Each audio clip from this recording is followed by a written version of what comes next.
Cinema शौकीन सबका स्वागत करता है। आज हम बात करने वाले हैं बैंडिट के बारे में। ये कहानी है एक रॉबर की जिसने 59 बैंकों को लूटा है, फिर भी हर बार वो पुलिस वालों को चकमा देकर के भाग जाता था। कहानी की शुरुआत होती है और हम गिलबर्ट नाम के एक आदमी को देखते हैं जिसपे अभी कार्यवाही चल रही है अदालत। उसने चेक का फ्रॉड किया है। थोड़े समय के बाद जज अपना फैसला सुनाता है और गिलबर्ट को सजा मिलती है 1.5 साल की। उसे डाल दिया जाता है जेल। लेकिन जैसे जैसे समय बीतता है 6 महीने के बाद गिलबर्ट यहाँ से भाग जाता है और भागते हुए पहुंचता है वो कैनेडियन बॉर्डर पे और एक गाड़ी वाले की मदद से बॉर्डर को भी पार कर लेता है। लेकिन वो जैसे ही वहाँ पहुँचता है उसे पता है कि अब उसे काम करने की जरूरत है, तभी यहाँ पर वो अपने जीवन यापन कर पाएगा। तब वो काम ढूंढना शुरू करता है। इसी बीच उसे एक आदमी नजर आता है जो आइसक्रीम बेच रहा है। तब गिलबर्ट उससे काम मांगता है। वो आदमी कहता है कि मेरे पास काम तो है लेकिन पहले तुम्हारी आईडी मैं देखना चाहूंगा। इस बात को सुनने के बाद गिलबर्ट यहाँ से निकल जाता है। जब वो रास्ते पर घूम रहा होता है तभी उसकी नजर पड़ती है एक भिखारी पर। उस भिखारी से कहता है कि अगर तुम अपना आईडी कार्ड मुझे दे दोगे तब मैं तुम्हें पैसे दूंगा।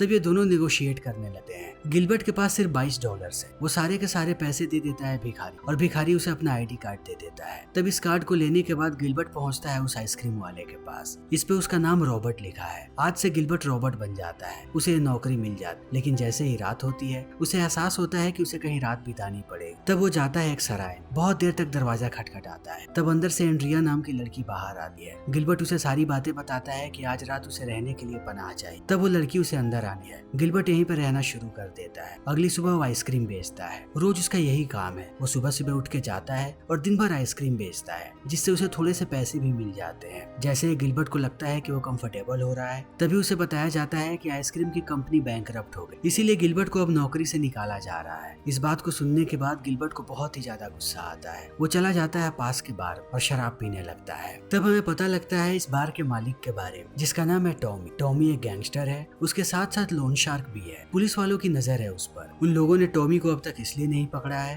क्योंकि उनके पास कोई भी सबूत नहीं, मगर पुलिस वाले यहाँ पर हमेशा ही आते रहे कि उन्हें कोई भी सबूत मिले और वो टॉमी को गिरफ्तार कर ले। जब गिलबर्ट यहाँ पर शराब पी रहा होता है तभी वो टकरा जाता है एक पुलिस वाले से जिसका नाम है सनाइट्स। सनाइट्स टॉमी पर नजर रखने के लिए आया था। ये दोनों अपने अपने रास्ते पर निकल पड़ते हैं। जैसे ही गिलबर्ट वापस आता है वो दोबारा मिलता है एंड्रिया से और उसे डेट पर चलने की पूछता है। तब से ये दोनों डेट करना शुरू कर देते हैं। देखते ही देखते 8 महीने का वक्त जाता है। 8 महीने के बाद हम देखते हैं कि अब एंड्रिया और गिलबर्ट एक साथ रह रहे। उनकी जिंदगी अच्छी बीत रही। इसी बीच एक दिन गिलबर्ट अखबार में पढ़ता है कि अमेरिकी सरकार उसे अभी भी ढूंढ रही है। वो अपनी पूरी कोशिश कर रहे हैं कि वो कैसे भी गिलबर्ट को ढूंढ के निकाले। इन चीजों को पढ़ने के बाद अब गिलबर्ट परेशान होता है और निश्चय करता है कि वो एंड्रिया से बात करेगा इस बारे में। तभी हम एंड्रिया को वॉशरूम में देखते हैं। उसे पता लगता है कि वो प्रेग्नेंट हो चुकी है। तब वो बाहर आती है खुश होकर के ये बात बताने की, लेकिन गिलबर्ट उसे कहता है कि वो 2-3 दिनों के लिए शहर से बाहर जा रहा है। तब इन बातों को सुनने के बाद एंड्रिया चुप हो जाती है और गिलबर्ट यहाँ से निकल पड़ता है वैनकूवर के। हर जगह आकर के वो नौकरी ढूंढ रहा है। वो अमेरिकी सरकार से दूर रहना चाहता है, इसीलिए उसने निश्चय किया है कि वो एक जगह पे ज्यादा दिनों तक नहीं रहेगा। लेकिन अपनी पूरी कोशिश करने के बाद भी उसे वैनकूवर में कोई भी नौकरी नहीं थी। तब वो बाहर आकर के खड़ा हो जाता है। इसी बीच उसकी नजर पड़ती है एक वैन पर जिसमें बहुत सारे पैसे हैं। वो लोग सारे पैसों को लेकर के जा रहे हैं बैंक के अंदर। इस चीज को देखने के बाद अब गिलबर्ट सोच में पड़ जाता है और कॉल करता है एंड्रिया को। तब एंड्रिया उसे बताती है कि वो प्रेग्नेंट है। इस बात को सुनने के बाद अब गिलबर्ट बहुत खुश है और वो चाहता है कि वो बहुत सारे पैसे बनाए ताकि उसका और उसके बच्चे का भविष्य अच्छा बने। वो बिना कुछ सोचे समझे चला जाता है बैंक के अंदर और बड़े ही ध्यान से पूरे बैंक देखता है कि आखिर यहाँ पर कितने गार्ड्स हैं और कहाँ कहाँ पर कैमरे लगे हुए हैं। सारी चीजों को देखने के बाद वो वापस जाता है एक मेकअप की दुकान पर और उन्हें बताता है कि वो एक एक्टर है। उसे मेकअप की चीजें चाहिए जिससे वो अपना हुलिया बदल सके। सारी चीजों को लेकर के वापस आता है और अगले दिन अपना हुलिया बदल करके पहुंचता है बैंक और वहाँ के मैनेजर को कहता है कि मुझे गवर्नमेंट ने भेजा है ताकि मैं यहाँ की सिक्योरिटी को चेक कर सकूं। तब मैनेजर उसे पूरा का पूरा बैंक घुमाता है और सिक्योरिटी से रिलेटेड सारी की सारी जानकारियां देता है। थोड़ी देर के बाद वो पहुंचता है सीसीटीवी वाले कमरे में जहाँ से वो सारी चीजों को देख रहे हैं। वहीं उसे एम्प्लॉय की लिस्ट भी मिल जाती है।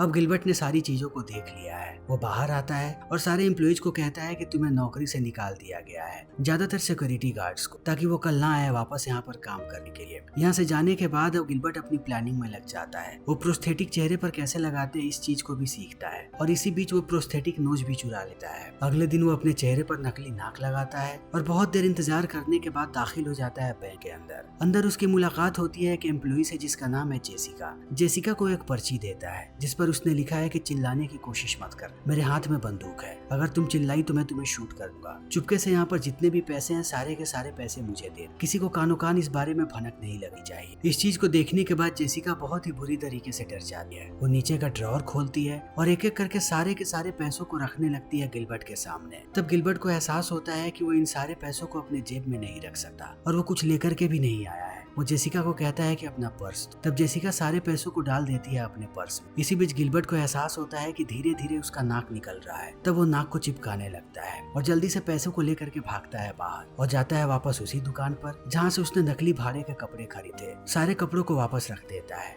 तब वो पर्स से पैसों को निकाल करके रखता है ब्रीफकेस में और आता है एयरपोर्ट पर ताकि वापस जा सके एंड्रिया के पास। लेकिन जब वो पहुंचता है चेकिंग के पास तब उसे एहसास होता है कि अगर उसने ब्रीफकेस को यहाँ पर रखा तब एक्सरे मशीन में पता लग जाएगा कि इसमें कितने सारे पैसे हैं। इस चीज को देखते ही वो चला जाता है बाथरूम और सारे पैसों को छुपा लेता है अपने अंडरवेयर में। और जब वापस आकर के वो जा रहा होता है तब उसे एहसास होता है कि यहाँ पर एक्सरे मशीन है ही नहीं। डोमेस्टिक फ्लाइट्स में ये लोग ज्यादा चेकिंग नहीं करते। इस चीज को देखते ही गिलबर्ट खुश हो जाता है और वापस आता है एयर। जैसे ही एंड्रिया उसे दिखती है उसकी खुशी का ठिकाना नहीं रहता। अब समय ऐसे ही बीतने लगता है। थोड़े समय के बाद यहाँ पर गिलबर्ट एक घर खरीदा है। घर खरीदने के बाद वो बहुत ही ज्यादा खुश है। एंड्रिया उससे पूछती है कि इतने सारे पैसे कहाँ से आए। गिलबर्ट कहता है कि मैंने अपने फैमिली बिजनेस को ज्वाइन कर लिया और भी पैसे आने वाले, जब तक हमारी शादी होगी हम बहुत ही बड़े घर में शिफ्ट हो जाएंगे। तब एंड्रिया खुश हो जाती। इसी बीच हम पुलिस वालों को देखते हैं जिन्हें इस डकैती के बारे में पता लग गया है। यहीं पर एक डिटेक्टिव है जिसका नाम है हॉफमैन। वो कहता है कि ये चोरी सारी की सारी टॉमी कर रहा है। तब सनाइट्स कहता है कि हमें कैसे भी टॉमी को गिरफ्तार करना पड़ेगा, लेकिन इनका कमिश्नर कहता है कि हम लोग ऐसा नहीं कर सकते, हमारे पास बिल्कुल भी सबूत नहीं है। मगर ये दोनों नहीं मान और पीछे लग जाते हैं टॉमी के। तभी हम गिलबर्ट को देखते हैं जिसके पैसे धीरे धीरे खत्म हो रहे हैं और वो दोबारा रॉबरी करना चाहता है। लेकिन वो इस बात को जानता है कि अकेला वो रॉबरी नहीं कर सकता, उसे पैसों की जरूरत है। उसे एक पार्टनर भी चाहिए जो बहुत ही दमदार हो। तब उसे ख्याल आता है टॉमी का कि वो यहाँ का सबसे दमदार आदमी। फिर वो पहुंचता है उसके बार और बातों ही बातों में टॉमी को सारी चीजें बता देता है। लेकिन टॉमी को लगता है कि वो मजाक कर रहा है। कोई भी आदमी इतनी आसानी से बैंक को नहीं लूट सकता।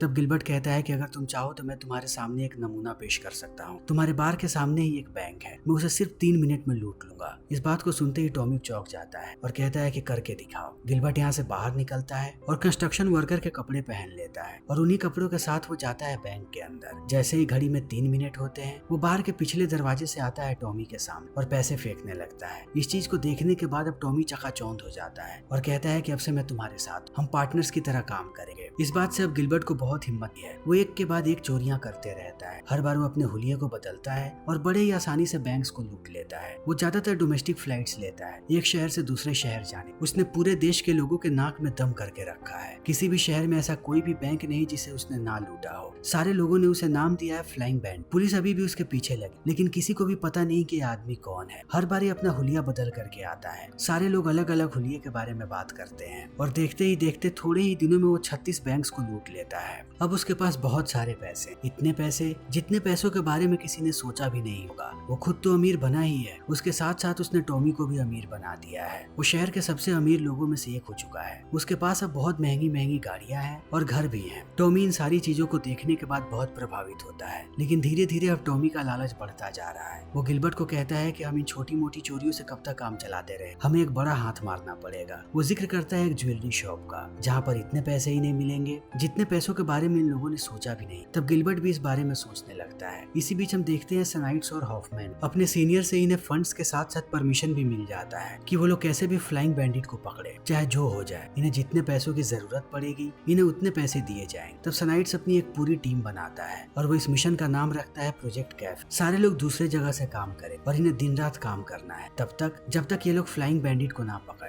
इन्हें लगता है कि टॉमी ही वो चोर। सारे लोग टॉमी पर नजर रखना शुरू कर देते हैं और टॉमी के हर एक आदमी पर, जितने भी लोग उसके लिए काम करते हैं। इनका पहला शक है टॉमी पर और दूसरा शक है टॉमी के राइट हैंड पर। इसी बीच हम यहाँ पर गिलबर्ट की भी तस्वीर, लेकिन गिलबर्ट के बारे में इन्हें कुछ भी नहीं पता, इसीलिए इनका शक नहीं जाता है गिलबर्ट पर। तभी एक दिन हम देखते हैं कि गिलबर्ट जैसे ही अपने घर पहुंचता है एंड्रिया उसके सामने होती है। गिलबर्ट देखता है कि उसने बहुत सारे पैसे छुपा के रखे। एंड्रिया ने सारे पैसों को बाहर निकाल दिया है। उसके पूरे कमरे में सिर्फ और सिर्फ पैसे पड़े हैं। वो गिलबर्ट से पूछती है कि ये सारे पैसे कहाँ से आए। तब वो निश्चय करता है कि वो और झूठ नहीं बोलेगा। पड़ेगा। वो एंड्रिया को पूरी सच्चाई बता देता है कि वो बैंक चुराता है। इस बात को सुनने के बाद वो आश्चर्यचकित रह जाती और कहती है कि मुझे लगता है कि तुम कोई और गलत काम कर रहे हो। अगर तुम रॉबरी करते हो, किसी को चोट तो नहीं पहुंचाते? तब गिलबर्ट कहता है कि नहीं, अगर तुम चाहो तो मैं तुम्हें नमूना दिखा सकता हूँ। अगले दिन वो एंड्रिया को लेकर के जाता है एक बैंक के पास। अपना हुलिया बदल करके वो घुस जाता है बैंक के अंदर। तब एंड्रिया परेशान होने, लेकिन थोड़ी देर के बाद वो किसी और हुलिये में आता है बाहर, बहुत सारे पैसे को लेकर। एक वक्त के लिए इस चीज को देखने के बाद एंड्रिया भी खुश हो जाती, लेकिन वो गिलबर्ट को कहती है कि मुझसे वादा कर कि तुम कभी भी किसी को चोट नहीं पहुंचाओगे और ना ही पकड़े जाओगे, और थोड़े वक्त के बाद तुम्हें हमेशा के लिए रिटायर होना पड़ेगा।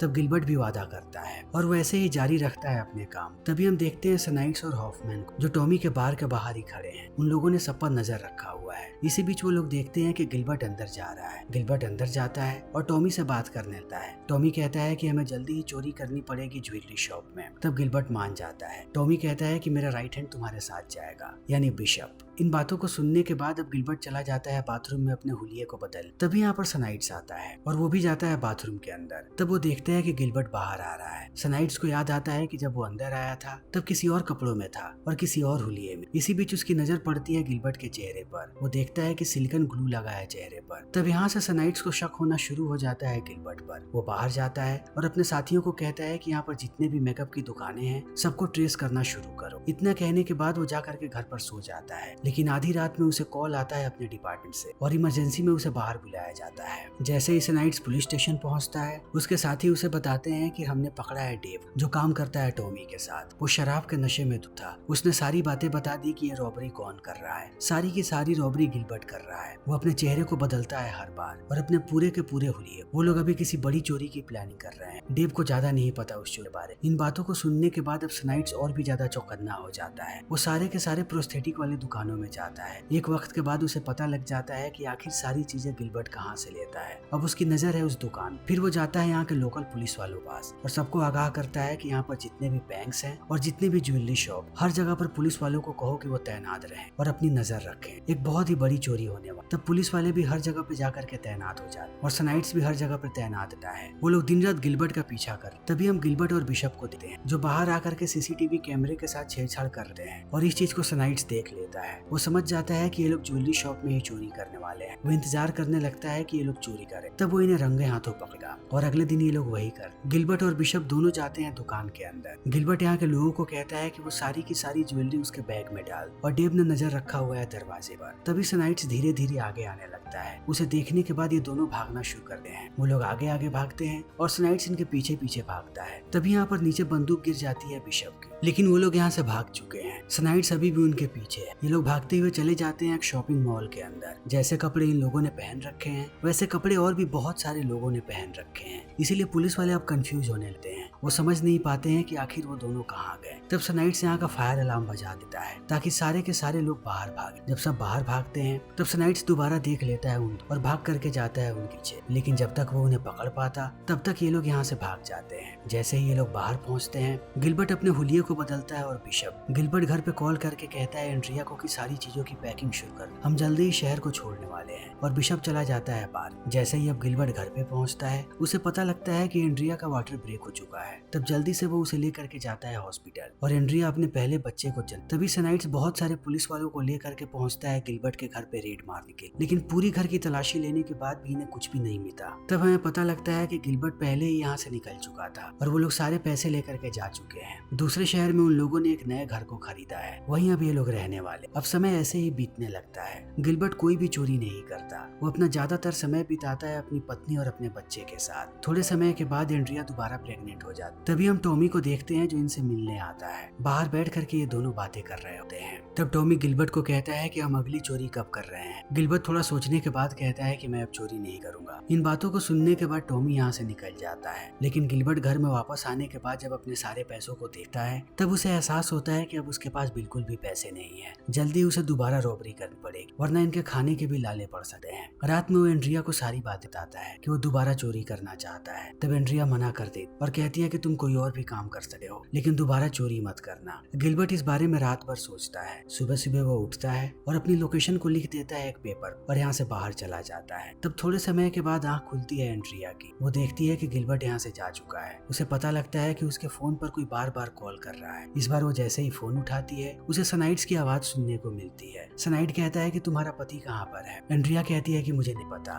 तब सनाइड सारे के सारे एयरपोर्ट्स पर कॉल करता है कि आखिर गिलबर्ट कहाँ से निकला है, लेकिन उसे किसी भी एयरपोर्ट से कोई भी खबर नहीं। तभी उसे अखबार से पता लगता है एक प्राइवेट हेलीकॉप्टर के बारे में। वो समझ जाता है कि गिलबर्ट इसी की मदद से निकला है। ये लोग दोबारा निकल पड़ते हैं उसे पकड़ने। तभी रात में हम गिलबर्ट को देखते हैं जो एंड्रिया को कॉल करता है, लेकिन वो उसे कुछ भी नहीं बताता अपने प्लानिंग के बारे में कि वो क्या करने वाला है। वो बस एंड्रिया को कहता है कि कल 5 बजे मुझे एयरपोर्ट पिक करने आ जाना। फिर जैसे ही सुबह होती है, सुबह सुबह वो जाता है बैंक और हमेशा की तरह बड़े ही आसानी से बैंक को लूट लेता है और लूटने के बाद बाहर आता है और कपड़े बदल करके निकल पड़ता है। अब पुलिस वाले हर जगह पे आ चुके हैं, लेकिन जिस तरीके के कपड़े पहन रखे थे गिलबर्ट ने, वैसे और भी लोगों ने कपड़े पहन रखे हैं। तब वो गलत लोगों को अरेस्ट करने लगते हैं। इस बीच गिलबर्ट बार बार यहाँ पे टैक्सी ढूंढ रहा है, लेकिन थोड़े समय के बाद उसे एहसास होता है कि इस स्ट्रीट पर टैक्सी उसे नहीं मिलेगी। तभी वो एक महिला को देखता है जो गाड़ी बेचने के लिए बिना कुछ सोचे समझे वो उसकी गाड़ी खरीद लेता है और निकल पड़ता है यहाँ से जाने। तभी हम सनाइड्स को देखते हैं जो पहुंच जाता है बैंक में। वो सबको दिखाता है तस्वीर गिलबर्ट की, लेकिन लोगों का मानना है कि इस आदमी ने रॉबर्ट। तभी एक पुलिस वाला तस्वीर देखने के बाद कहता है कि मैंने इस आदमी को बाहर देखा था ब्रीफकेस के साथ। ये हर जगह पर टैक्सी ढूंढ रहा था। इस बात को सुनते ही सनाइड्स निकल पड़ता है एयरपोर्ट की तरफ। तब तक गिलबर्ट एयरपोर्ट पहुंच चुका है। जैसे ही वो चेक इन करता है, एयरपोर्ट अथॉरिटी को पता लग जाता है इसके बारे, क्योंकि हर जगह खबर फैल चुकी है इसके वांटेड होने की। तब वो लोग कांटेक्ट करते हैं सनाइड से। सनाइड कहता है कि फ्लाइट को अबॉर्ट कर, लेकिन हॉफमैन कहता है कि ऐसा मत कर वरना वो फिर से भाग सकता है, उसे लैंड करने दो। वो जैसे ही लैंड करेगा हम उसे अरेस्ट कर लेंगे। तब ये बात सनाइड्स को भी पसंद आती है। जैसे ही गिलबर्ट की फ्लाइट टेक ऑफ होती है, ये लोग भी हेलीकॉप्टर से यहाँ से निकल पड़ते हैं। गिलबर्ट जैसे ही लैंड करता है, एंड्रिया उसे पिक करने के लिए आती है। तभी यहाँ पर पुलिस वाले भी आ जाते हैं और एंड्रिया के सामने ही वो उसे गिरफ्तार कर लेते हैं। इस चीज को देखने के बाद एंड्रिया बहुत ही ज्यादा निराश हो। जल्दी ही गिलबर्ट से पूछताछ शुरू हो जाती है और एंड्रिया से भी। पुलिस वाले एंड्रिया को बताते हैं कि ये आदमी धोखेबाज है, इसने तुम्हें अपना पूरा असली नाम भी नहीं बताया होगा, इसका नाम है रॉबर्ट। ये सारी बातें एंड्रिया को बहुत ही ज्यादा लगी हैं। वो जाती है गिलबर्ट के पास और कहती है कि मैं तुम्हें तलाक दे रही, तुम इतने वक्त से मुझे धोखा दे रहे थे। अब देखते ही देखते कार्यवाही शुरू हो जाती है गिलबर्ट पर। गिलबर्ट को 20 साल की सजा सुनाई जाती है। जब वो जेल में जाता है तभी उसे टॉमी मिलने आता है और कहता है कि मैं तुमसे माफी मांगना चाहता हूँ। पुलिस वालों ने मुझे मजबूर कर दिया था कि मैं तुम्हारी लोकेशन बताऊं, इसीलिए मैंने उन्हें बताया तुम्हारे नए घर बारे। लेकिन गिलबर्ट जानता है कि टॉमी ने ये सब कुछ जानबूझ के नहीं किया है, इसीलिए वो उसे माफ करता है और ये फिल्म यहीं पर खत्म हो जाती है। तो दोस्तों, हमारी आज की ये वीडियो यहीं पर खत्म। अगर आपको हमारी ये वीडियो पसंद आई हो तो इसे लाइक करें, शेयर करें और चैनल को सब्सक्राइब करें। Thank you.